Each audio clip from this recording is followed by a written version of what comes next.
हमी भावानं कापूस खरेदी न झाल्यास जिल्हाधिकारी आणि पालकमंत्र्यांच्या कार्यालयात कुटार भरण्याचा इशारा प्रहारचे प्रमुख बच्चू कडू यांनी दिलाय। मात्र कुटार भरल्यानंतर त्यात पाणी टाकायचं की रॉकेल याचा विचार नंतर करू अशा शब्दात त्यांनी सरकारला धमकीवजा इशाराही दिलाय।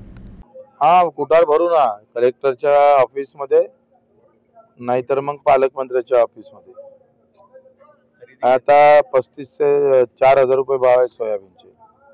अजून सोयाबीन निघायची आहे, कापसाचे तेच हाल आहे, तुरीचे पण तेच हाल राहणार आहे। आणि मार्केटमध्ये आत्ताच भाव नाहीये।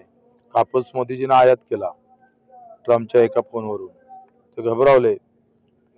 आता 11% आयात शुल्क कमी झाल्यामुळं 25 लाख गाठी पहिले आल्या, अधिक 100 लाख गाठी। म्हणजे इथला जो शेतकरी आहे हा पूर्ण धडीला लागणार, देश धडीला लागेल।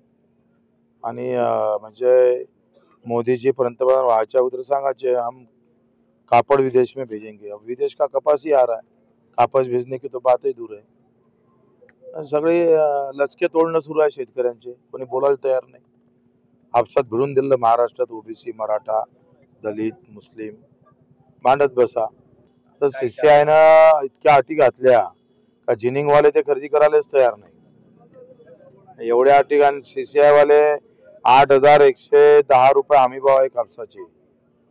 त्या भावात खरेदी झाला नाही तर आम्ही महाराष्ट्रात कोणाला फिरू देणार नाही।